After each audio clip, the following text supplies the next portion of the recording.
He was celiac. He was celiac, so that's why I had to do that. Okay, Mick, you're up next. Oh, Mick also wanted us to read it. Yes. So, Andrew, Says, you hey want to read guys, that not one? feeling great. Please read for me. There was a clip played during one of the breaks where Charlie was talking with a gentleman from Oregon, where I'm from, who wasn't sure if he should get involved in his local election. I myself am looking to move to South Carolina. What did Charlie and what do you guys think about conservatives moving from blue states to deep red states? I think he was basically pro. Oftentimes he would tell Californians, like, your vote will go further in Arizona if you want to move here.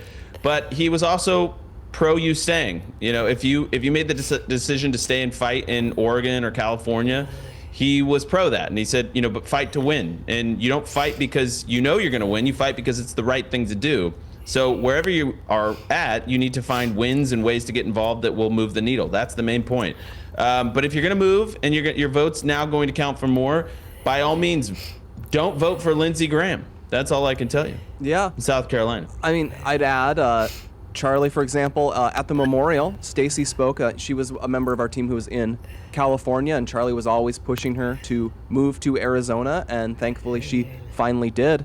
Of course, Andrew, you've also come out to Arizona. I think in general, another reason besides just political calculations, Charlie would want people to move to red states because you can live a better life in a red state. It's more affordable. You're more likely to be able to have a home with kids. Space. You're less likely to be taxed to death. You're more likely to be able to practice your faith as you wish, to go to the school where your children can learn the way you want.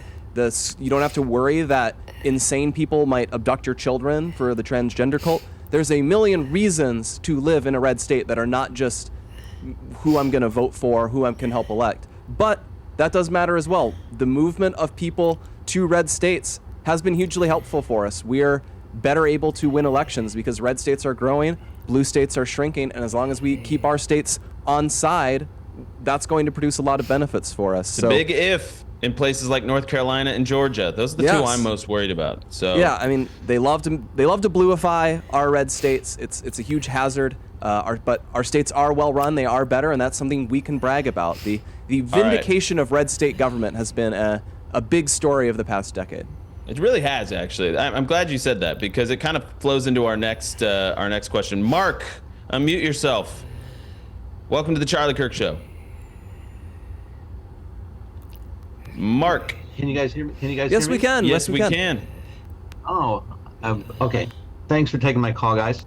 Absolutely. One of the main reasons why I started listening to Charlie Kirk, and I loved this about Charlie, was his obsession with winning elections. One of the main reasons why I donate to you guys is because Turning Point Action, and I don't want to say I'm what do you guys call them? The black pillars, the doomers, right? I don't know what you guys call it, but basically, I'm extremely worried about the midterms.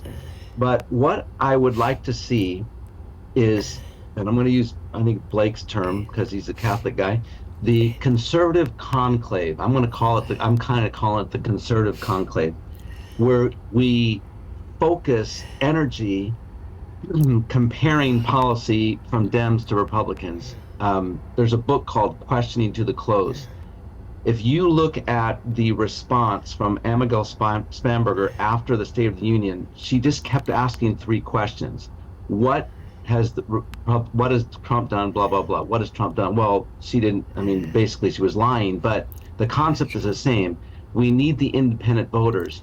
And what I don't see hardly anywhere in conservative media is there's no comparison between policy.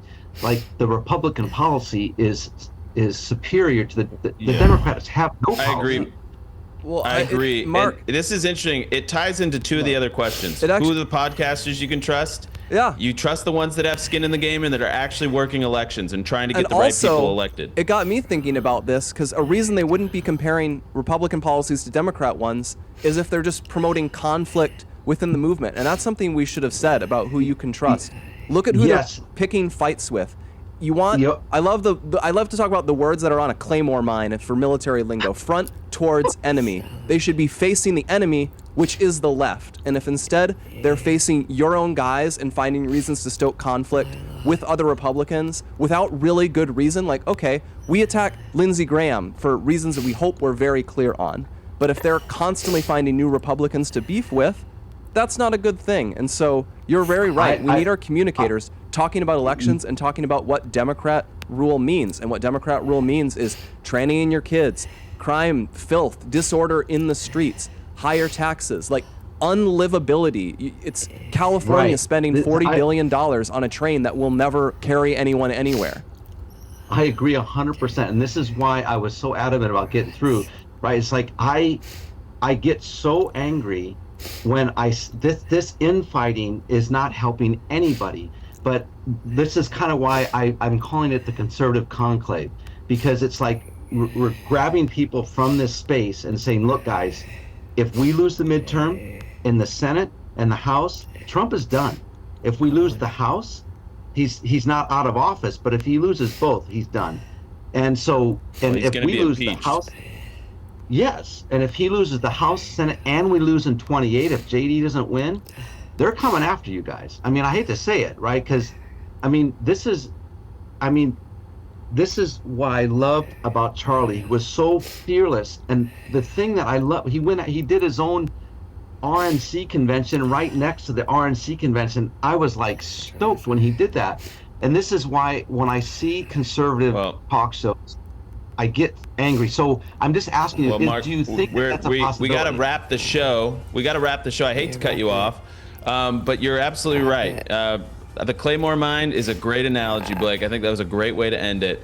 We'll see you guys all on Monday. Till then, talk to you soon.